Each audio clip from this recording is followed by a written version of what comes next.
লাইনটা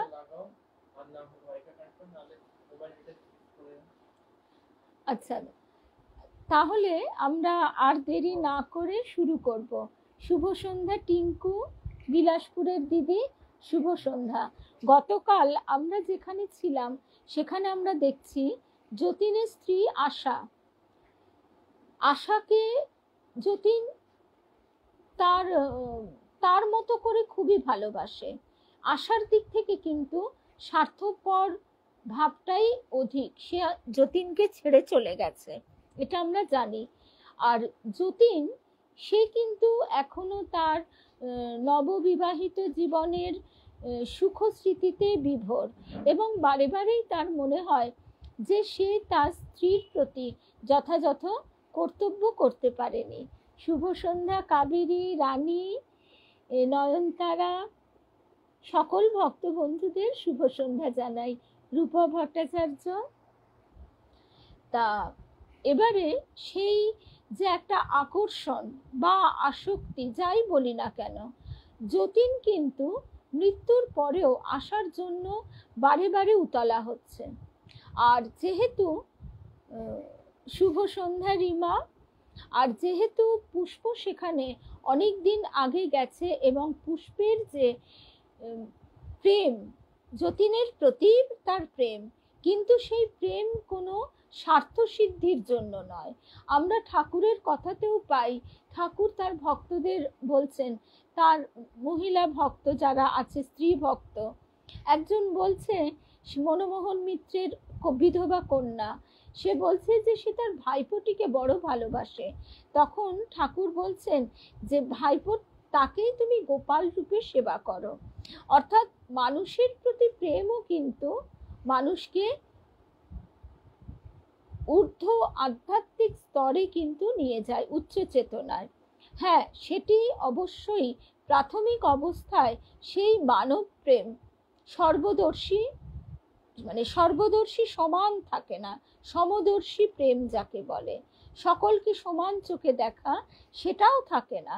তা সত্ত্বেও আমরা ঠাকুরের কথা থেকে এটা জানতে পারছি যে মনমোহন মিত্তিরের কন্যা, বিধবা কন্যার যে তার ভাইপোর প্রতি বিশেষ ভালোবাসা, সেইটিকে ঠাকুর বলছেন গোপাল সেবা রূপে তুমি তাকে ভালোবাসো। এইভাবে বিশেষ একজনের প্রতি ভালোবাসাই আমাদের উচ্চ আধ্যাত্মিক স্তরে যে নিয়ে যায়, এক্ষেত্রেও আমরা ঠিক সেটাই দেখছি। যতীনের প্রতি পুষ্পের যে প্রেম, সেটাও নিঃস্বার্থ। শুভ সন্ধ্যা, সেটাও নিঃস্বার্থ, এবং সেই প্রেমের শক্তিতেই আজকে আমরা দেখছি পুষ্প যে উচ্চ আধ্যাত্মিক অনুভূতি বা উচ্চ স্তরে তার যে স্থিতি, সবটাই সম্ভব হয়েছে। আরও একটি কথা যেটি আমরা গতকালই শুনেছি, যে সেই মহান আত্মা তাকে বলছে তুমি ভারতবর্ষের কন্যা, ভক্তি তোমার সহজাত, মানুষ ভক্তিতে প্রেমে বড় হয়। তা পুষ্পের মধ্যে এই গুণগুলি আছে। তা সেখানে আমরা দেখছি যেহেতু পুষ্পের সেই অতি অল্প বয়সে কিশোরী অবস্থায় তার দেহ চলে গেছে এবং যতীনের প্রতি তার একনিষ্ঠ প্রেম, সেই কারণে তার পার্থিব বিষয় বাসনার প্রতি সেরকম মনোযোগ নেই, সে পার্থিব বিষয় সম্পত্তির প্রতি আকৃষ্ট নয়, সে শুধু যতীনকেই ভালোবাসছে। এবং সেই ভালোবাসার মধ্যে কোনো রকম স্বার্থপরতা তো দূরের কথা, সেখানে দেহ সম্পর্কও কিন্তু নেই, কারণ পুষ্পের দেহ খুব অল্প দিনই পৃথিবীতে ছিল, সেই কারণে দৈহিক বাসনা কামনার যে তাড়না, সেটিও পুষ্পের ভিতরে বিশেষ বিকাশ লাভ করেনি। এই ধরনের প্রেমই আমাদের ক্রমে ক্রমে সমদর্শী প্রেমের দিকে এগিয়ে নিয়ে যায়। ক্রমে আমরা বুঝতে পারি একজনের প্রতি যদি সেটি গভীর নিঃস্বার্থ হয়, তখন আমরা ক্রমশ সব মানুষের প্রতি, সব জীবের প্রতি সেই ভালোবাসা অনুভব করি। ঠাকুর যে বলতেন মানুষ কি কম গা, সে অনন্তকে চিন্তা করতে পারে। তা আজকে মোটামুটি আমরা দেখছি আমাদের সবাই এসে গেছি পাঠচক্রে। তাহলে আর কথা না বলে এবার আজকের প্রসঙ্গে চলে আসি। ঠাকুর মায়ের শ্রী চরণে সাষ্টাঙ্গ প্রণাম নিবেদন করে শ্রী গুরুদেবকে স্মরণ করে আমরা শুরু করছি আজকের প্রসঙ্গ। বুড়ো শিবতলার ঘাটে অশ্বত্থ তলায় যতীন অন্যমনস্ক হয়ে বসেছিল। পুষ্প মাঝে মাঝে কোথায় যায়, আজও বেরিয়েছে। তার নানা কাজ, কোথায় এখন ঘোরে তা সে জানে না। পুষ্পকে যতীন খানিকটা বোঝে, খানিকটা বোঝে না। পুষ্পের ভালোবাসায়, সেবা যত্নে তার বহুদিনের বুভুক্ষু প্রাণ তৃপ্ত হয়েছে বটে, কিন্তু সঙ্গিনী হিসেবে যতীনের মনে হয় পুষ্প অনেক উঁচু। সে পুষ্পকে ভালোবাসে, শ্রদ্ধা করে, এমনকি কিছু কিছু ভয়ও করে। তার সঙ্গে কিন্তু মন খুলে কথা বলা যায় না, বলতে চাইলেও মুখে অনেকটা আটকে যায়। এমন সুখ, শান্তি, আনন্দের মধ্যেও যতীন নিজেকে খানিকটা একা মনে না করে পারে না। আশা, আজ যদি আশা আশা যদি থাকতো, বারবার মনে হয় যতীনের।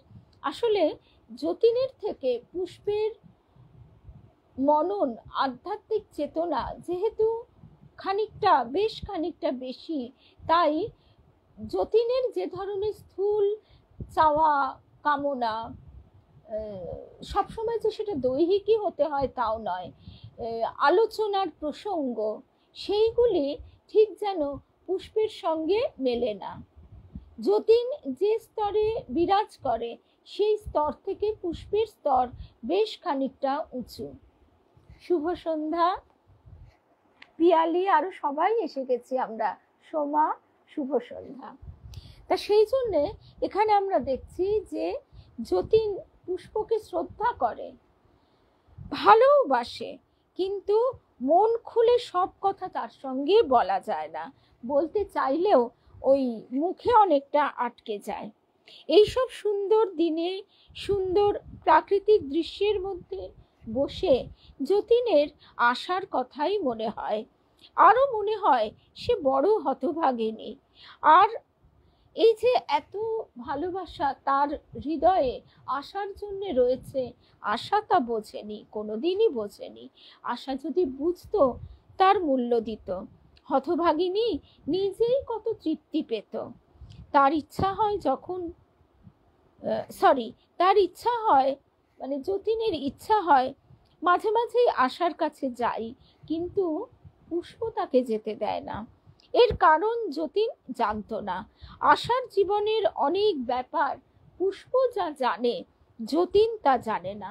কারণ পুষ্প অনেক দিনই বিদেহী, এবং বিদেহী থাকার ফলে যেহেতু যতীনের সঙ্গে আশার একটা ঘনিষ্ঠ সম্পর্ক রয়েছে, স্বামী স্ত্রীর সম্পর্ক, তাই স্বাভাবিক কৌতূহল বশে আশার প্রতি পুষ্প বিদেহী অবস্থাতেও একটা নজর রাখত। দুটি কারণে, একটা হচ্ছে তার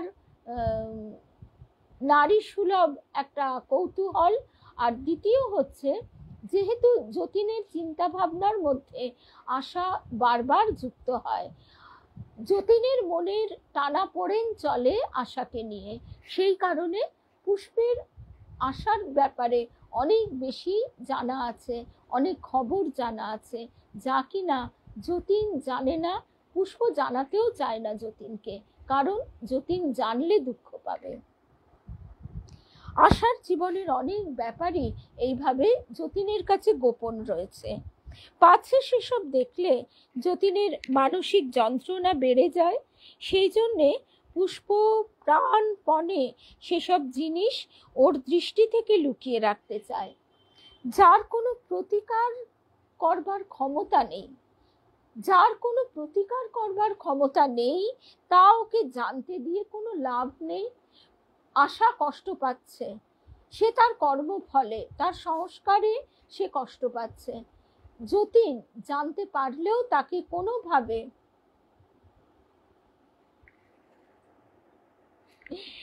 যতীন জানতে পারলেও তাকে কোনোভাবে সেখান থেকে বের করে আনতে পারবে না। এই কারণেই পুষ্প যতীনকে বুঝতে দেয় না। যতীন জানতো আশা খেয়ালের বশে অভিমান করে বাপের বাড়ি গিয়ে উঠেছিল এবং অভিমানের দরুনই তার সঙ্গে দেখা করেনি। তার নিষ্ঠুরতা সেও অভিমান প্রসূত। কিন্তু আশার চরিত্রের আসল দিক পুষ্প কত কৌশলে ঢেকে রেখেছে যতীনের কাছে, তা একমাত্র জানতেন যতীনের মা। পাছে ওর চোখেও সেসব ধরা পড়ে যায়, এই ভয়ে নিজে সঙ্গে না নিয়ে যতীনকে একা আশার কাছে যেতে দিত না। যতীনের একা যাবার প্রবল ইচ্ছা সত্ত্বেও একা পৃথিবীতে যেতে সে তেমন সাহস পায় না। একদিন যাবার চেষ্টা করে খানিকটা গিয়েছিল, হঠাৎ মধ্য পথে কে যেন ওকে চৌকো কাঠের বাক্সের আকারের ঘর তৈরি করে তার মধ্যে বন্দি করার চেষ্টা করতে লাগলো। ও এগিয়ে যায়, একটা ঘর ফুঁড়ে বার হয়, আবার সামনে ওই রকম একটা কিউব দিয়ে সাজানো ঘর আরেকটি তৈরি হয়, সেটা অতি কষ্টে পার হয় তো আর একটা। এই তত্ত্বটি কিন্তু আমাদের প্রাচ্য এবং পাশ্চাত্য দর্শন উভয় ক্ষেত্রেই স্বীকার করা হয় যে মানুষ মৃত্যুর পর অনেকে যেমন একটা আলোর দীর্ঘ পথ দেখতে পায়, অনেকে অন্ধকারে হাবুডুবু খায়, অনেকে আবার এরকম কিউবের মধ্যে একটার পর একটা আটকে যায়। আমাদের নিশ্চয়ই এই অভিজ্ঞতা আছে। আমরা এই সায়েন্স সিটি বা বিড়লা যে মিউজিয়ামটা আছে সেই সব জায়গায় গেলে অনেক সময় দেখি যে একটা ঘর মানে কাচের এমনভাবে রিফ্লেকশন যে আমরা ঢুকছি, মনে হচ্ছে এখান দিয়ে বেরিয়ে যেতে পারবো, আরো ঢুকছি করতে করতে ঢুকতে ঢুকতে এমন একটা সুড়ঙ্গের মধ্যে চলে যাচ্ছি যে আর বেরিয়ে আসার কোনো পথ খুঁজে পাচ্ছি না। এখন সেটা হয় অত্যন্ত মানে ছোটর মধ্যে, এবং এটা আমরা জানি যে এটা একেবারেই একটা পাজল, আমরা বেরোতে পারবো। কিন্তু মৃত্যুর পর তখন সেই সূক্ষ্ম দেহ এরকম একটার পর একটা গোলক ধাঁধা পার হতে থাকে। সেই সময়ে তার মনোবৃত্তিগুলোই তাকে এইভাবে রুদ্ধ করে, তার আসক্তি এবং মনোবৃত্তি। সেইখানে যদি তার গুরু তাকে রক্ষা করে তবে সে সহজে সেই পথ অতিক্রম করতে পারে। এবার যতীনের যে ধরনের মানসিকতা, তার মধ্যে কিছুটা ঔদার্য আছে, সেই কারণে সে আশাকে অত নিম্ন শ্রেণীর ভাবতে পারে না। সে ভাবে যে স্বামী হিসেবে তার অপারগতার কারণেই অভিমান করে আশা চলে গেছে, কিন্তু আশার মধ্যে যে একটা প্রবৃত্তির তাড়না রয়েছে সেটা যতীন বুঝতে পারেনি।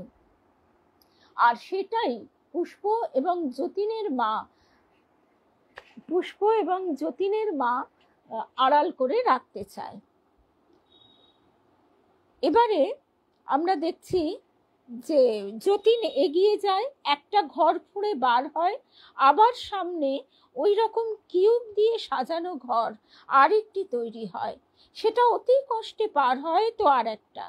দ্বিতীয় স্তরের অপেক্ষাকৃত স্থূল অথচ নমনীয় বস্তুপুঞ্জের ওপর ওর নিজের চিন্তা শক্তি কার্য করে আপনা আপনি এই রকম কিউব সাজানো দেওয়ালের বেড়াজাল সৃষ্টি হচ্ছিল।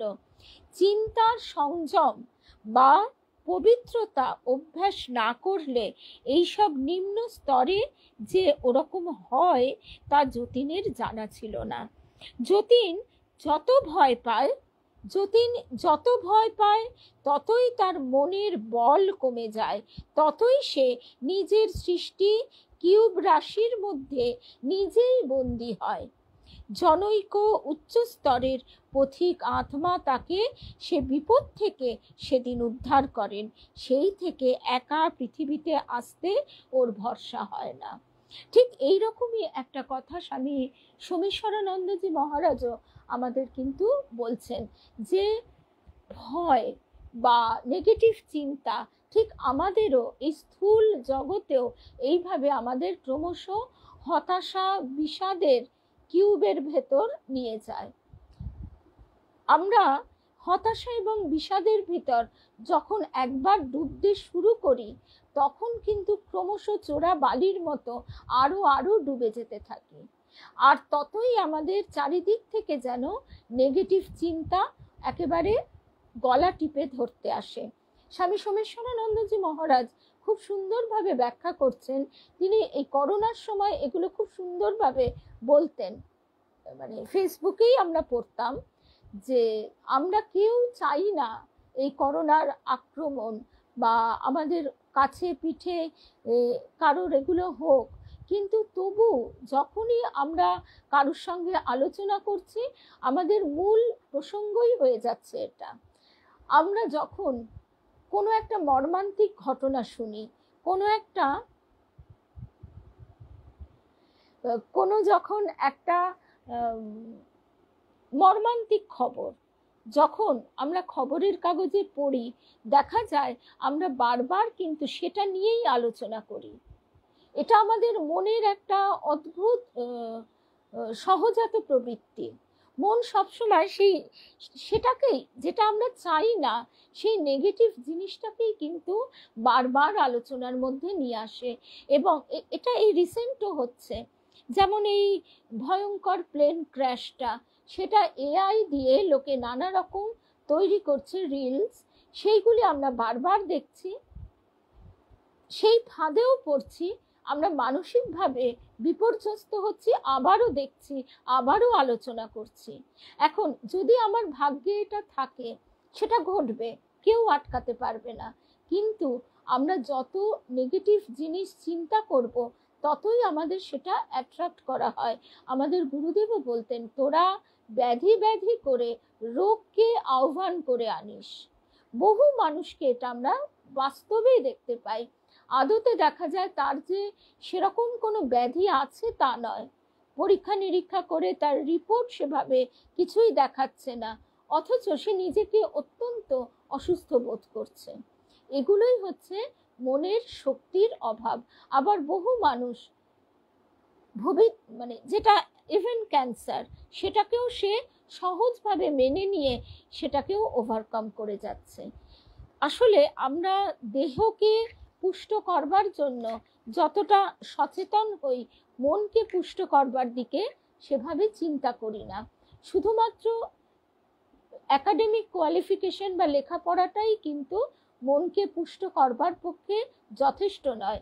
আমাদের যে প্রাচীন ভারতীয় শিক্ষা, সেইটি হচ্ছে যথার্থ শিক্ষা, যেখানে মনের শক্তি বৃদ্ধি করবার পরিষ্কারভাবে কতগুলি অনুশীলন দেওয়া আছে, যেগুলি করতে করতে আমরা মনকে দৃঢ় করতে পারি। আবার কেউ কেউ সহজাত সংস্কার নিয়ে জন্মায়, যেমন দেহ কারোর রোগ ব্যাধি মুক্ত থাকে, তেমনি মনও কারোর অনেক সবল থাকে। এখানেও ঠিক সেই রকম, যে যতীন সে তার ওই যে একটা আসক্তিজনিত চিন্তা ভাবনা এবং চিন্তা করবার যে একটা প্রণালী, সেগুলির সঙ্গে সে পরিচিত নয় বলে তার ওলটপালট চিন্তার ঝড়ে সে এলোমেলো হয়ে যাচ্ছে বারবার, এবং যত সে এলোমেলো হয়ে যাচ্ছে ততই সে একটার পর একটা কিউবের মধ্যে ঢুকে যাচ্ছে, এক একটা প্রতিবন্ধকতার মধ্যে সে আটকে পড়ছে। তো এইভাবে এই দেবযানের মধ্যে দিয়ে আমরা বিভিন্নভাবে আমাদের মনকে পুষ্ট করতে পারি।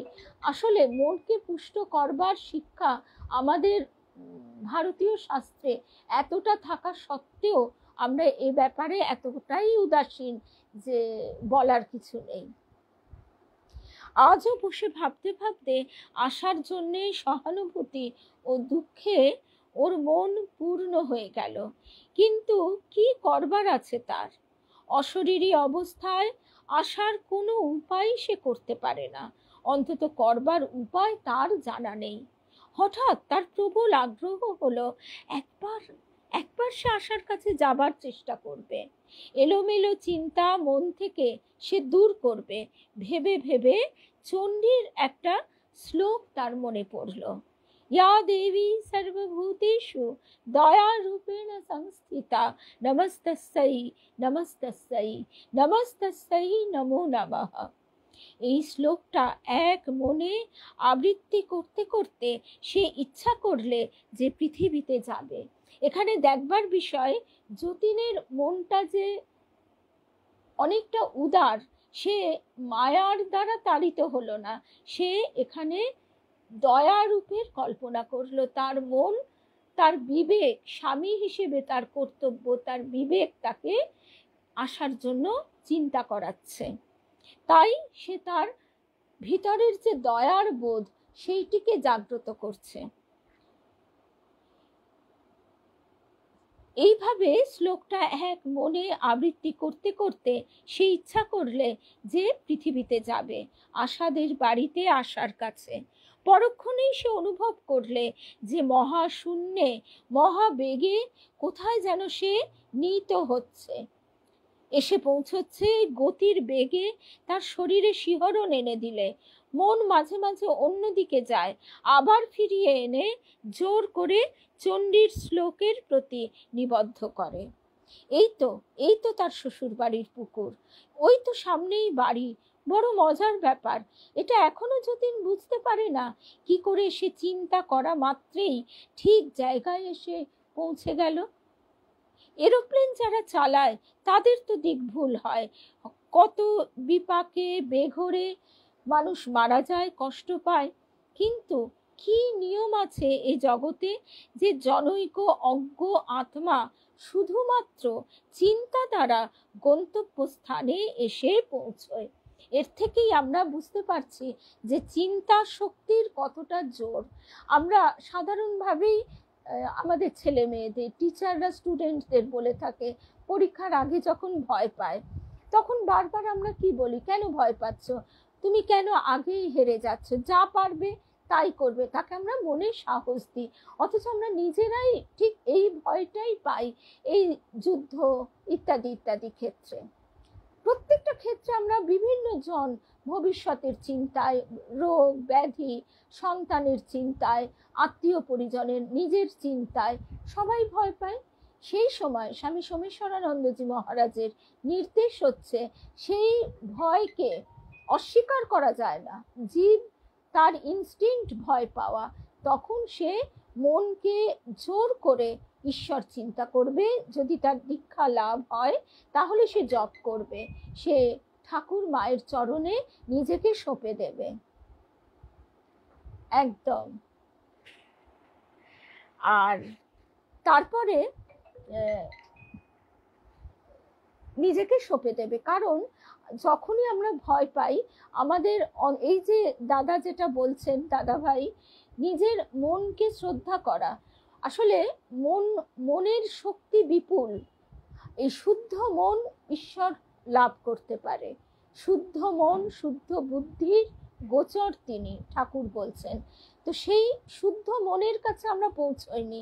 আমরা যে মনের যে উপরি ভাগটার সঙ্গে পরিচিত, আমাদের গুরুদেব বলছেন এই মনকে ধরেই তোমাকে এগোতে হবে, এই মনকেই বলিষ্ঠ করতে হবে। এই মন চাইবে ভয় পেতে তার প্রবৃত্তি অনুযায়ী, কিন্তু তুমি মনের উপর তখন কঠোর হবে। মন তোমাকে নাচাবে না, তুমি মনের এটা ধরবে, কি বলে, হালটা ধরবে, বা ঘোড়ার যে লাগামটা ধরে যেভাবে মনের লাগামটা ধরবে। এবারে আমরা যদি ধরতে না পারি, সেটাও হয় আমাদের সেই শক্তি নেই, সেইখানেই আসছে শরণাগতি। তখন তার হাতে আমি সম্পূর্ণ সঁপে দেব, ঠাকুর মায়ের হাতে, গুরুর হাতে, যে আমার মনের লাগাম ধরার ক্ষমতা আমার নেই, তুমি ধরো, তোমার হাতে আমার ঘোড়ার লাগাম পরানো, রবি ঠাকুর গাইছেন। তো সেইভাবে আমরা যদি মনকে অবজার্ভ করি এবং সেইভাবে মনকে ট্রেন করি, শিক্ষা দিই, তাহলে আস্তে আস্তে এই মৃত্যুর পরেও আমরা যে ধরনের কথাগুলো শুনছি, এই ধরনের পরিস্থিতি যদি আসে, আশা করা যায় আমরা সেটা উত্তীর্ণ হয়ে যেতে পারবো। আর সেটা তো অনেক পরের কথা, পার্থিব ক্ষেত্রেও এই ভয়, একাকিত্ব, হতাশা, বিষাদ, এই সব ক্ষেত্রে আমরা কিন্তু সহজেই উত্তীর্ণ হতে পারবো। আর একটা কথা স্বামী সোমেশ্বরানন্দজি বলতেন, যে এই যে ভয় পেলে আমাদের কোমরের কাছটা যেন শিরশির করে ওঠে, শিরদাঁড়াটা শিরশির করে ওঠে। কারণ কি, আমাদের শক্তি তখন নিঃশেষ হয়ে যায়। সেই শক্তিকেই জাগ্রত করানো। পুরুষকার এবং শরণাগতি একই মুদ্রার এপিঠ আর ওপিঠ। পুরুষকার যদি আমরা একটু প্রয়োগ করি, ঠাকুর বলছেন বাকিটা তো তিনিই করে নেবেন। আচ্ছা, এবারে আমরা চলে আসি আবার আমাদের মূল জায়গায়। যতীন এবার দেখতে পাচ্ছে রাত্রি, আশা দোতলার ঘরে ঘুমুচ্ছে। ও গিয়ে তার শিয়রে বসলো। খানিকটা পরে দেখলে আশার দেহের মধ্যে দিয়ে ঠিক আশারই মতো আরেকটি মূর্তি বার হচ্ছে। যতীন শুনেছিল গভীর নিদ্রার সময় মানুষের সূক্ষ্ম দেহ তার স্থূল দেহ থেকে সাময়িকভাবে বার হয়ে ভূগর্ভলোকে বিচরণ করে। এটা খুব অল্প সময়ের জন্য হয়, যখন আমরা সুষুপ্তি, গভীর নিদ্রায় যাই। কিন্তু আশার এই সূক্ষ্ম দেহ দেখে যতীন বিস্মিত ও ব্যথিত হয়ে গেল। কি জ্যোতিহীন, শ্রীহীন, অপ্রীতিকর মেটে সিঁদুরের মতো লাল রঙের দেহটা। চোখ অর্ধনিমীলিত, ভাবলেশহীন, বুদ্ধিলেশহীন। একটু পরে সে দেহের চক্ষু দুটির দৃষ্টি যতীনের দিকে স্থাপিত হলো। কিন্তু সে দৃষ্টিতে এমন কোনো লক্ষণ নেই যাতে যতীন বুঝতে পারে যে আশা ওকে চিনেছে বা ওর অস্তিত্ব সম্বন্ধে ও সচেতন হয়েছে। একে মরা মাছের মতো দৃষ্টি বলা হয় এই দৃষ্টিকে। তাহলে মরা মাছের মতো দৃষ্টি কিরকম? একটা কোনো রকম তাতে সংবেদন নেই, কোনো প্রাণ নেই। আবার পাখির নীড়ের মতো চোখ। জীবনানন্দ দাশ বলছেন, ঠাকুরও বলছেন, পাখি যখন পাখির নীড়ের মতো চোখ, এটা নিয়ে তো বাংলা সাহিত্যে অনেক আলোচনা হয়। ঠাকুরের উপমাটি আরো মধুর। পাখি যখন ডিমে তা দেয় তখন সে জগৎ ভুলে যায়, সে তখন এমন এক উচ্চ ধ্যান লোকে, ভাব লোকে চলে যায়। সেই চোখের সঙ্গে ঊর্ধ্ব দৃষ্টির তুলনা করছেন, সেটি আবার কাব্যিকভাবে পাখির নীড়ের মতো চোখ বলছেন জীবনানন্দ। এখানে আশার চোখ কি মরা মাছের মতো, যেন মুমূর্ষু লোকের চোখের চাউনি। সেদিন রূপশ্রীর সঙ্গে একটা খুব সুন্দর কথা হচ্ছিল। রূপশ্রী তাই বলছিল যে সাধু মহারাজজিদের যতটুকু সঙ্গ করেছি, রূপশ্রী বলছে, যতটুকু সঙ্গ করেছি তাতে দেখি যে তারা অসুস্থ হলেও, স্বামী পূর্ণাত্মানন্দজি মহারাজ যখন অসুস্থ ছিলেন তখনও রূপশ্রী দেখতে গিয়েছিল। এবং আমরা সবাই এটা শুনেছি মিডিয়াতে, যে তিনি তখন মায়ের দর্শন পেয়েছিলেন কিভাবে, যে তিনি এবং ডাক্তাররাও জানতেন যে এক প্রকার অসম্ভব তার উঠে দাঁড়ানো, কিন্তু মা এসে তাকে তুলে ধরে দাঁড় করিয়ে দিয়েছিল। তো সেইখানে রূপশ্রী বলছে যে দেহের যন্ত্রণা, ব্যাধির কষ্ট সব কিছুই আছে, কিন্তু তাদের মুখের যে ঔজ্জ্বল্য, দৃষ্টির যে স্বচ্ছতা, সেইটি অবাক হয়ে দেখতে হয়।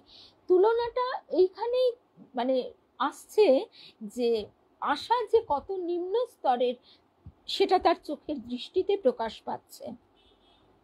যতীন ভূগর্ভলোকের অল্পদিন সঞ্জাত সামান্য অভিজ্ঞতা থেকে বুঝতে পারলে আশার সূক্ষ্ম দেহ অত্যন্ত অপরিণত এবং আদৌ উচ্চতর স্তরের উপযুক্ত নয়।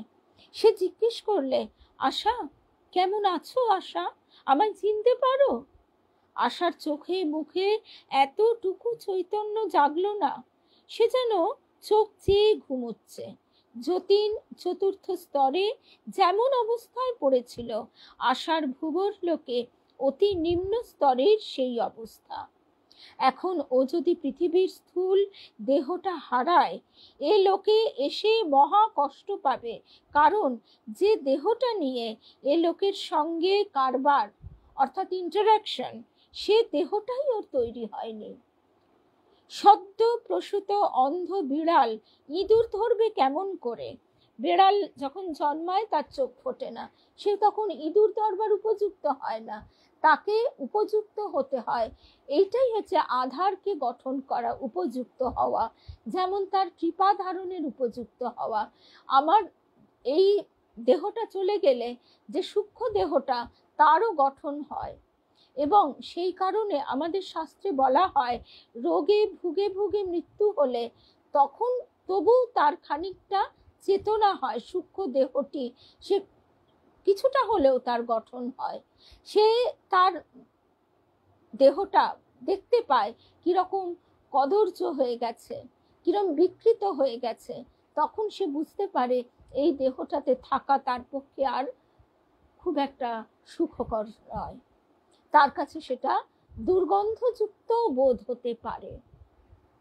আবার অনেক সময় আমরা জানি, ভাবি যে আহা কি ভালো, একেবারে পড়লো মরে গেল, এবং এই সব ক্ষেত্রে তখন সে সূক্ষ্ম দেহে গিয়ে সে মানুষ মানে সেই আত্মাটি, জীবাত্মাটি কষ্ট পেতে পারে, কারণ তখন তার সেই সূক্ষ্ম দেহটি গঠন হয় না।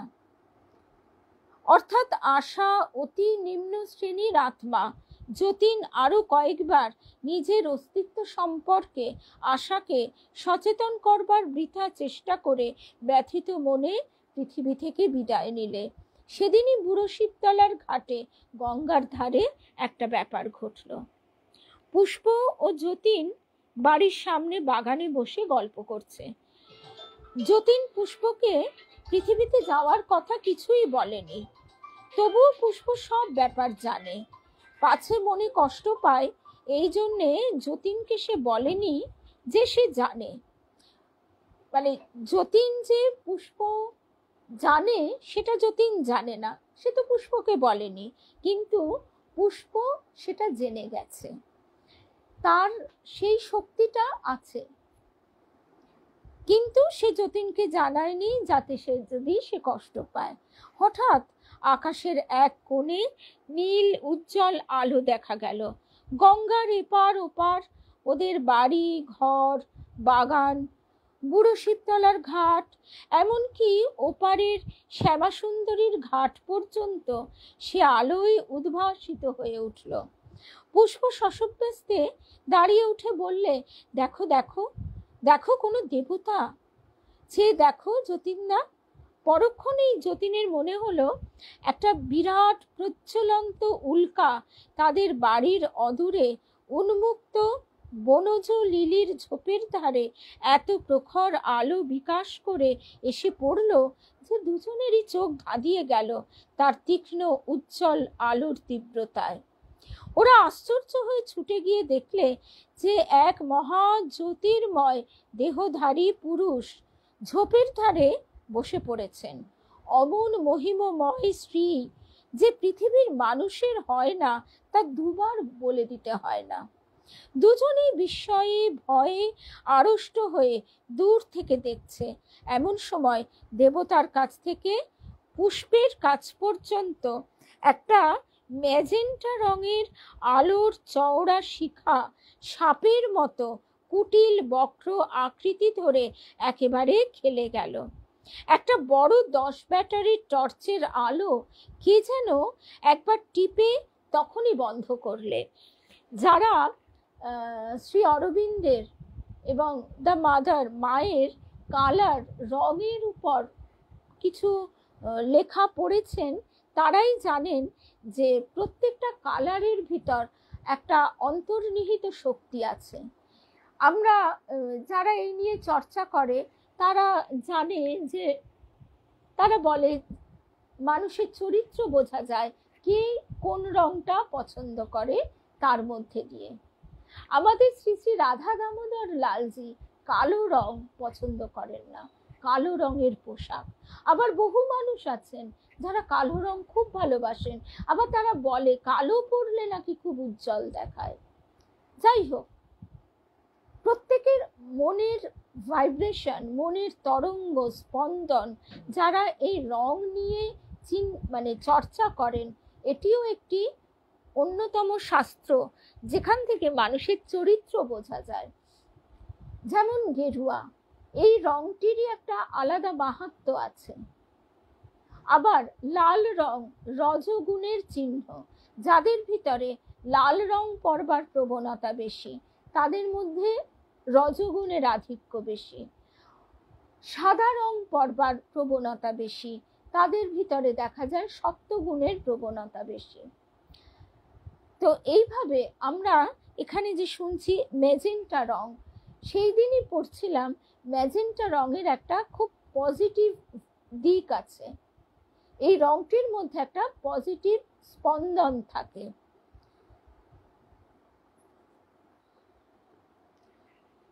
পুষ্প বুঝলে এটা কি? অতি উচ্চ শ্রেণীর দেবতাদের বিদ্যুতের ভাষা। পঞ্চম স্তরের সেই আত্মার কাছে পুষ্প একথা শুনেছিল।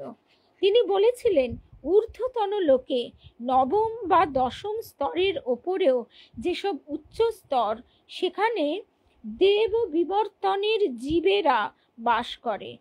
মানুষের সর্বপ্রকার ধারণার অতীত তাদের ক্রিয়াকলাপ, তাদের সে বিরাট জীবনের সম্বন্ধে পৃথিবীর লোকই বা কি, সাধারণ প্রেত লোকের আত্মারাই বা কি, কোনো খবর জানে না।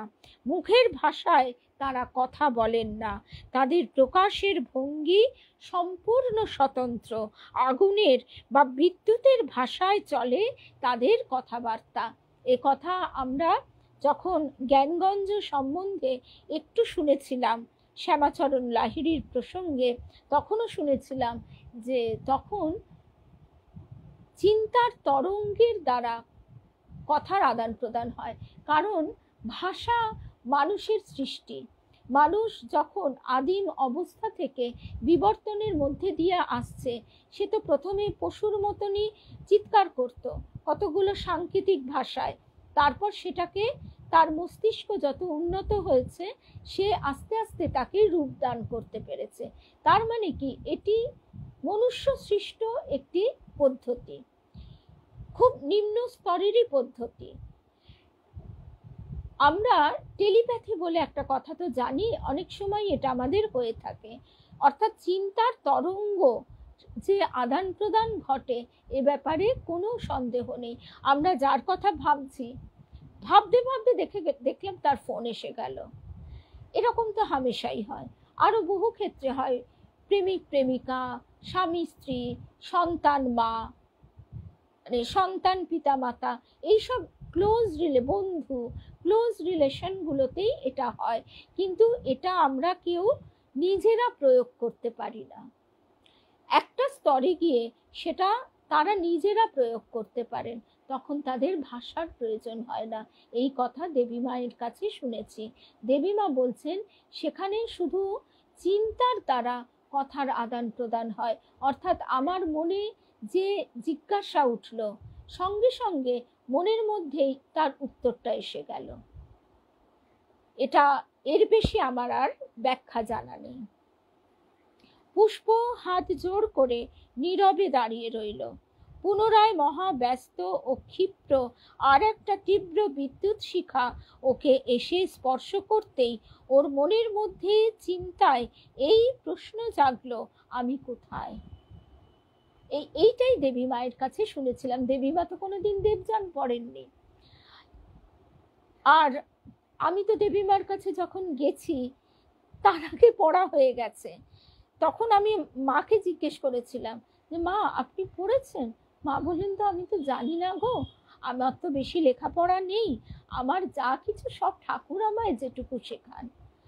মানে আমরা কতখানি বস্তু নির্ভর, পুঁথিগত জ্ঞানের উপর কতটা নির্ভর, এবং তখনই আমরা বুঝতে পারি তার সীমাবদ্ধতা। এখানে আমরা শুধু পড়ছি, কিন্তু আমাদের অনুভবে নেই। এই জায়গা থেকেই আমরা সাধু সঙ্গের মাহাত্ম্যটা বুঝতে পারি। আর আমাদের অধিকাংশ আধ্যাত্মিক শিক্ষাই হচ্ছে গুরুমুখী। গুরুর সান্নিধ্যে থাকতে থাকতে নিরন্তর তার চিন্তার স্পন্দন শিষ্যের ভেতরে প্রবেশ করে। দেবতাকে দেখা যায় না, তার স্থানে শুধু একটা আলোর মণ্ডলী পরিদৃশ্যমান। পুষ্প বললে, দেব, আপনি পৃথিবীর আত্মিক লোকে। আমরা ভবতারিণী মায়ের কথা শুনেছিলাম, ভবতারিণী মায়ের কথাও আরো একবার শোনবার ইচ্ছে আছে। অনেকেই সেটাও বলেছেন। ভবতারিণী মায়ের কথায় আমরা এক জায়গায় দেখছি, সেটি ব্যাঙ্গালোর মঠে সেখানে ঘটছে। সেখানে কলার ঝোলানো আছে। মা ভাবছেন এই কলার কে পরতো, স্বামী অভেদানন্দ না নরেন দাদা এখানে রয়েছে। হঠাৎ সেই কলারটি তিনি দেখছেন অগ্নিময় বর্ণে দপদপ করছে এবং তার মধ্যে উজ্জ্বল ওম লেখা। এই কথা দেবীবার মুখেও শুনেছি, ওং লেখা, উজ্জ্বল অগ্নিতে ওং লেখা। তখন আজকে বলতে দ্বিধা নেই, সম্পূর্ণ ভেবেছি যে এটা দেবী মায়ের কিছুটা কল্পনা বা মনের ভুল। আমরা এই হচ্ছি কুয়োর ব্যাং। হ্যাঁ, কিন্তু এটা আমরা নিজেরা করতে পারি না। এই টেলিপ্যাথির ব্যাপারটা আমরা নিজেরা চাইলে করতে পারবো না। এটা যদি অটোমেটিক্যালি হয় তো হয়। আমি কখনোই কারোর মধ্যে আমার চিন্তা শক্তি সেইভাবে প্রবেশ করিয়ে দিতে পারি না। সেটা পারেন গুরু। গুরুর যে কথা, আমি আমার গুরুদেব বলছেন, আমি তোদের মনের ঘরে ঝাড় দিই। তার মানে কি উনি ঝেঁটা হাতে নিয়ে আমাদের মনের ভেতরে ঢুকে পড়ছেন? তা তো নয়। তার চিন্তার তরঙ্গ আমাদের মনের ভিতরে প্রবিষ্ট করিয়ে দিচ্ছেন এবং আমাদের মনের যে অশুভ চিন্তার তরঙ্গগুলি সেগুলিকে মুছে দিচ্ছেন। এর অর্থটা হচ্ছে এটাই। তারপরে আমরা যেখানে ছিলাম, এটি আজকে আমাদের শেষ প্রসঙ্গ। পুষ্প বললে, দেব, আপনি পৃথিবীর আত্মিক লোকে। আবার বিদ্যুতের শিখা। পুষ্পের মনে পুনরায় প্রশ্ন জাগলো, পৃথিবী কি? পুষ্প বললে, পৃথিবী একটা ক্ষুদ্র গ্রহ, সূর্যের চারিদিকে ঘোরে। পুষ্পের এ কথাগুলো কিভাবে দেবতা বুঝলেন পুষ্প জানে না। এইটাই হচ্ছে এই আমাদের সঙ্গে মিল। আমরা টেলিপ্যাথিটা আমরা করতে পারবো না। ইচ্ছে করলে আমরা কারুর মনের ভিতরে আমার চিন্তাটা ঢুকিয়ে দিতে পারবো না, কিন্তু ওয়ে অফ থিঙ্কিং বলে একটা জিনিস আছে। তো অনেক সময় দেখা যায় যে ঠিক আমি যেটা চিন্তা করছিলাম, যেভাবে চিন্তা করছিলাম, আরেকজনও, সে আমার সন্তান হতে পারে, বন্ধু হতে পারে, যেই হোক, খুব ক্লোজ, তারও চিন্তার শক্তিটা ঠিক সেইভাবেই যাচ্ছে। তা পুষ্প বুঝতে পারলো না যে দেবতা কিভাবে কথাগুলি বুঝলেন। বোধহয় এই উত্তরগুলো চিন্তা রূপে দেবতার নিজের মনে জেগে উঠছিল। পৃথিবীর ভাষায় অনুবাদ করলে দুজনের কথাবার্তা খানিকটা নিম্নোক্ত রূপ দাঁড়ায়। আবার প্রশ্ন হলো, বিশ্বের কোন অংশে? পুষ্প বিপদে পড়ে এক মনে সেদিনকার সেই দেবতাকে স্মরণ করলে। এসব প্রশ্নের উত্তর দেওয়া তার সাধ্যের অতীত। বিশ্বের কোন অংশ? আমরা যে ছায়াপথে আছি সেই ছায়াপথের ছবি দেখা এখন তো খুব সহজ। আমরা ছোটবেলায় আমার বাবার সঙ্গে দেখতে যেতাম, এই ধরনের বিভিন্ন রকম এক্সিবিশন হতো, ফটোর, সেলেস্টিয়াল বডি, নানান রকম। সেখানে এই আমাদের যে আকাশগঙ্গা, যে ছায়াপথে আমরা বাস করি, সেখানে সূর্যের সৌরমণ্ডলের অবস্থান একটা বিন্দু। এইবার নিজের অস্তিত্বটা আমি যদি ভাবতে শুরু করি, তাহলে সেখানেও কুল পাবো না। ওই যে বলা হয় যে তিনি মহত মহিয়ান, তিনি বিশালের থেকেও বিশাল, যা আমরা ধারণা করতে পারি না। আবার তিনি ক্ষুদ্র হতেও ক্ষুদ্র, যেটা আমরা কল্পনা করতে পারি না। এই অনন্ত ভাবের মধ্যে আমরা ডুবে আছি, কিন্তু মায়া, অহংকার রূপ মায়া দ্বারা আমরা এমনই আচ্ছাদিত যে আমরা নিজেদের সেই মহা চৈতন্যের সঙ্গে এক করে ভাবতে পারছি না। আমাদের প্রত্যেকের এক একটা আলাদা আলাদা অস্তিত্ব বোধ হচ্ছে। শুধু অস্তিত্ব বোধই হচ্ছে না, তার বিকারগ্রস্ত অবস্থা তার, সেটাই অহং। তো পুষ্প বিপদে পড়ে এক মনে সেদিনকার সেই দেবতাকে স্মরণ করলে। এসব প্রশ্নের উত্তর দেওয়া তার সাধ্যের অতীত। আশ্চর্যের উপর আশ্চর্য, সেদিনকার সেই শৈল শিখরারূঢ় দেবতা তখনই তার সম্মুখে জ্যোতির্ময় দেহ নিয়ে আবির্ভূত হলেন। পুষ্প প্রণাম করে বললে, দেব, আমি সামান্য মানবী, উনি যে প্রশ্ন করছেন আমি তার কি উত্তর দেব? আমার বিপদ থেকে উদ্ধার করুন। তারপর সে দ্বিতীয় দেবতাটির পানে কৃতজ্ঞতা ও বিস্ময়পূর্ণ দৃষ্টিতে চেয়ে রইল। তিনি সেদিন বলেছিলেন বটে, স্মরণ করলেই আমি আসব। পুষ্প একথা বিশ্বাস করেনি। সংশয় তিমির মাঝে না হেরি গতি হে, প্রেম ও আলোকে প্রকাশ জগপতি হে, এই প্রার্থনা কবির ভাষায়। আর স্বামীজি একেই বলেছেন সংশয় রাক্ষস। পুষ্প এ কথা বিশ্বাস করেনি। সে মহা অপরাধী দেবতার কাছে। ছি ছি, কি অবিশ্বাসী তার আত্মা। কিন্তু এ চিন্তা চাপা পড়ে গেল আর এক আশ্চর্য ব্যাপারে। দুই দেবতার মধ্যে যেন তীব্র বিদ্যুৎ শিখার ক্ষিপ্র আদান প্রদান চলছে। পৃথিবীর কোনো ঘটনার উপমা দ্বারাই তার স্বরূপ বোঝানো যাবে না। দেবী মাও একথা বারবার বলতেন যে আমি তো তোমাদের বলতেই চাই, কিন্তু এমন ভাষা আমার জানা নেই যে তোমাদের বলবো। আর দেখো, এর বেশি আমি বলতে পারছিও না, আমাকে কে যেন ভেতর থেকে চেপে ধরছে। দুখানা বড় যুদ্ধ জাহাজ যেন পরস্পরের ওপর তীব্র অক্সিহাইড্রোজেন আলোর সার্চ লাইট বিক্ষেপ করছে। দুই বিরাট দেবতার কথাবার্তা চলছিল। পরে এই কথাবার্তা পৃথিবীর ভাষায় অনুবাদ করে পুষ্পের দেবতা বন্ধু তাকে যা বলেছিলেন তা এইরূপ। এতক্ষণ আমরা শুনছিলাম যে পুষ্পের চিন্তা দেবতার কাছে পৌঁছে যাচ্ছে এবং সেই দেবতার চিন্তারও প্রতিফলন ঘটছে পুষ্পের মধ্যে। তাই পুষ্প প্রশ্নটি বুঝতে পারছে, তার উত্তরটা আবার সেইভাবেই তার কাছে চলে যাচ্ছে। কিন্তু যখন এই দুই দেবতার কথা চলতে লাগলো তখন পুষ্প কিন্তু কিছুই বুঝতে পারলো না। এটা খুব স্বাভাবিকভাবেই দুজন বিজ্ঞানী যদি আলোচনা করেন আমাদের সামনে বসে, ঠিক আমরা যেমন মূর্খের মতো চেয়ে থাকবো, আমাদের মাথায় একটা বর্ণও প্রবেশ করবে না, ঠিক সেই একই ব্যাপার এখানেও। পুষ্প এটুকুই বুঝলো যে ক্ষিপ্র আলোর আদান প্রদান চলছে বিদ্যুৎ শিখার মতো। এবার সেই পুষ্পের দেবতা বন্ধু তাকে পৃথিবীর ভাষায় অনুবাদ করে বলছেন। পুষ্পের দেবতা বন্ধু বিস্মিত হয়ে জিজ্ঞাসা করলেন, আমার অভিনন্দন গ্রহণ করুন, আপনি কে দেব? আগন্তুক দেবতা বললেন, আমি কোথায় আগে বলুন। পৃথিবীর আত্মিক লোকে। পৃথিবী? পৃথিবী কি?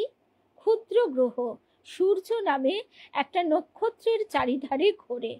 বিশ্বের কোন অংশ? এ প্রশ্নের কি জবাব দেব দেব? ছায়াপথ দ্বারা সীমাবদ্ধ যে নক্ষত্র জগৎ তারই এক অংশে। আপনি কোন অংশের অধিবাসী? আর আশ্চর্যের বিষয়, আমাদের যে আকাশগঙ্গা ছায়াপথটি সেটি তো দেখতে সুদর্শন চক্রের মতো, তারই একটা এরকম পালকের মতো একটা অংশে সূর্যটি রয়েছে। এবং আমরা যারা দেখেছেন তারাই জানেন, আমাদের এই মরুভূমি থেকে বা বিশেষ বিশেষ পৃথিবীর একেবারে পলিউশনবিহীন অঞ্চল থেকে, এমনকি আমাদের এই কলকাতা শহর নয়, 7-এর দশকে রিষড়া থেকেও ছায়াপথ দেখতে পাওয়া যেত শরৎকালে। মানে মিল্কি ডাস্ট পুরো, মানে একদম সেই আলোর কুচি কুচি মানে ধুলো যেন ছড়িয়ে দেওয়া হয়েছে আকাশে একটা চওড়া রাস্তার মতো।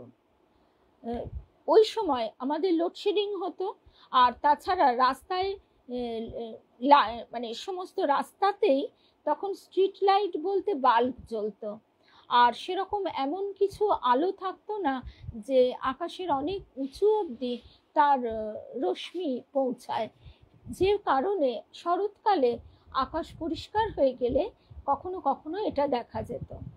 তাহলে একটা সুদর্শন চক্রের একটা পালকের মধ্যে একটা ডট যদি সৌরমণ্ডল হয়, এরকম আরো কত অজস্র ছায়াপথ আছে, সেটা ভাবলেই তো আমাদের চুপ করে যেতে হয়। আচ্ছা, আকাশগঙ্গার 6টি বাহু, তাহলে তার একটা বাহুর একটা বিন্দুতে আমাদের সৌরমণ্ডলী, পৃথিবীও নয়। এবার আমার অস্তিত্বটা কি, আমরা তো এটাই ধ্যান করতে পারি অহংকার তাড়াবার জন্যে। আর যখনই আমাদের অহংকার তো সবসময় চাইবে আমাদের চেপে ধরতে, তখনই আমরা চেষ্টা করতে পারি এইভাবে চিন্তা করতে। এই জন্যে উদার কোনো কিছুর দিকে তাকালে আমাদের মন পরিব্যাপ্ত হয়, আকাশ, সমুদ্র, বিস্তৃত প্রান্তর, এইসবের দিকে দৃষ্টি, চোখের দৃষ্টিও চলে যায় যেমন অনেক দূর, মনের ভাবনার দৃষ্টিও তেমনি প্রসারিত হয়। তো এইবারে সেই এর উত্তরে আগন্তুক দেবতা বলছেন, আমার কথা শুনে হয়তো আপনি বিশ্বাস করবেন না, আমি বহু বহু দূরের অন্য নক্ষত্র জগতের অধিবাসী। আমি বহু কোটি বৎসর পূর্বে ভ্রমণে এবং নতুন দেশ আবিষ্কারে বেরিয়েছিলাম। আমার চৈতন্য যতদিন হয়েছে, আমার মনে এক অদম্য পিপাসা ছিল বিশ্বের প্রত্যন্ততম সীমা আবিষ্কার করব। কি কি নতুন দেশ এতে আছে দেখব। এতকাল ধরে বেগবান বিদ্যুতের অপেক্ষাও দ্রুততর গতিতে শুধু শূন্যে বেড়াচ্ছি। সম্প্রতি নক্ষত্রের, গ্রহের, নানা জগতের ও বিভিন্ন লোকের গোলকধাঁধার অরণ্যে দিশাহারা হয়ে এখানে শক্তিহীন ও অবসন্ন ও বিমূঢ় অবস্থায় এসে পড়েছি। নক্ষত্র ও বস্তু জগৎ এখানে এত বেশি কেন? নক্ষত্র ও বস্তু জগৎ এখানে এত বেশি কেন? অর্থাৎ আমাদের এই স্থূল জগৎ পদার্থ এখানে ঘন সন্নিবদ্ধ, এখানে তার কষ্ট হচ্ছে। এই দুটি প্রাণী কোথাকার লোক, মানে পুষ্প আর জ্যোতি, এই দুই জীব পৃথিবীর 3য় স্তরের অধিবাসী। পুরুষটি সম্প্রতি বস্তুতর থেকে আত্মিক স্তরে এসেছে। ওরা নিতান্ত নিরীহ অজ্ঞ। মেয়েটি কিছুটা উন্নত, তাও জ্ঞানে নয়, প্রেমে। যতীন এতক্ষণ শ্রদ্ধায়, ভয়ে, গভীর বিস্ময়ে আড়ষ্ট হয়ে পিছন দিকে দাঁড়িয়েছিল। সে এই কথাবার্তার বিন্দু বিসর্গও বুঝছিল না। তার মনে অত উচ্চ দেবাত্মাদের চিন্তা প্রতিফলিত হবার কোনো সম্ভাবনা ছিল না। আজকে এই অবধি। এটা তো আমরা পার্থিব জগতেও বারবার বুঝতে পারি। ওই যে বারবার বলছি যে যদি কোনো বিজ্ঞানী দুজন আলোচনা করেন, তাদের চিন্তা, তাদের কথা আমাদের মনে কি প্রতিফলিত হবে? মোটেই হবে না। ঠিক সেই একই ব্যাপার। একদম। এই জন্যেই বিরাটকে কথামৃতে ঠাকুরও বলেছেন, মাস্টারমশাই যখন হিমালয় দর্শনে গেলেন, তখন ঠাকুর ফেরার পর জিজ্ঞাসা করছেন যে কেমন দেখলে বিরাট? সে বিরাটের কি চিন্তা করেছ? অনেকে যেমন দেশভ্রমণে যায়, খানিকটা মানে কি বলবো, তাদের সেটা একটা স্ট্যাটাসের পর্যায়ে পড়ে। আবার দেশভ্রমণ কিন্তু একদিকে আমাদের ভীষণভাবে উদার করে, তুচ্ছ চিন্তা থেকে আমাদের মনকে প্রসারিত করে। আমরা কতটা সীমাবদ্ধ যে আজকেই সকালবেলা হঠাৎ আমার কাছে একটা ছোট্ট রিল এসে গেছিল। সেটা হচ্ছে আমরা কতটা নিজেদের একেবারে মানে ধরে বেঁধে আষ্টে পৃষ্ঠে রাখতে চাই। আবার কবিতাও আছে, আয় সব বেঁধে বেঁধে থাকি। এরকমই আমাদের মন। আর সেখানে দেখা যাচ্ছে তিনি মিলিটারিতে ছিলেন, নৌবাহিনীতে নাকি বিমান বাহিনীতে, এখন এই মুহূর্তে আমার মনে পড়ছে না। তিনি এবং তার স্ত্রী এবং কন্যাটিও খুব একটা বড় নয়, 18-20 বছরের, তারা একটি জাহাজকে রূপান্তরিত করে ভেসে পড়েছেন। এবং কি সুন্দর কথাটা, ভূগোল বইয়ের বাইরেও যথার্থ ভূগোল লুকিয়ে আছে। তো সেই শিক্ষা তারা মেয়েকে দিচ্ছেন এবং তারা এই বস্তুকে একেবারে বিদায় করে দিয়েছেন। তাদের যে স্তূপে স্তূপে, আমরা তো সব বস্তুর তলায় ডুবে আছি, একেবারে বস্তুর তলায়, মানে নিজেকেও নিজে বুঝি যে মা যে বলছেন একটা পিতলের বাটির মায়া অবধি ছাড়তে পারো না। যেমন আমাদের কি হয়, আমাদের পূর্বপুরুষ, আমার বাবা মা, তাদের তৈরি, তাতে তাদের আত্মিক বিকাশ ঘটেছে, তাদের মনন আরো সূক্ষ্ম থেকে সূক্ষ্মতর হয়েছে, তাদের সেই মননের বিকাশ বিস্তার হয়েছে। এবার সেগুলো আমি যদি জমিয়ে রাখি কি হবে? আমি কি স্মৃতির ভারে ডুবে যাব? এখন সেটা হয়, আমরা সেগুলো ধরে নিয়ে গিয়ে ফেলে দিতে পারি না, সেই জন্য সেগুলো থেকে যায়। এবার সেই বোঝা আমাদের পরবর্তী প্রজন্মের ওপর চাপানো উচিত না। আমার দাদু দিদিমাকে দেখেছি, তারা সব বিলিয়ে দিয়ে শেষ করে দিয়ে তারা একা থেকেছে ঘরে। আমার পিসিদেরও তাই দেখেছি, তারা যথাসম্ভব সব কিছু ছেড়ে দিয়েছে। কিন্তু আমি নিজে তা পারিনি। আমি নিজে একেবারে সমস্ত বস্তু কেন্দ্রিক হয়ে আছি কিনা জানি না, তবে চারিদিকে আমি বস্তু সম্ভারের মধ্যে রয়েছি। আর ঠাকুর মায়ের কাছে প্রার্থনা করছি যে এখান থেকে যখন যাব, টুক করে চামচে করে তুলে নিও, তোমাদের চরণ দুটি যেন ধ্যানে থাকে। আমার ধ্যানে বস্তুগুলি না থাকে, কিন্তু সেগুলি যেমন সাজানো আছে আছে। এই হচ্ছে আমাদের মনের নানা রকমের সূক্ষ্ম টানাপোড়েন। তো আজকে আমরা এই অবধি শুনলাম, এটাই আমাদের মনের আহার, পুষ্টি। আজকে শুক্রবার, শনি রবি দুদিন বাদে আবার শুনবো। অমিতাও দেখেছ রিলটা, আবার আমরা সোমবার এর পরের অংশটা শুনবো, কেমন? তাহলে আজকের মতো শুভরাত্রি। জয় রামকৃষ্ণ, জয় রামকৃষ্ণ, শ্রীরামকৃষ্ণময় শুভরাত্রি।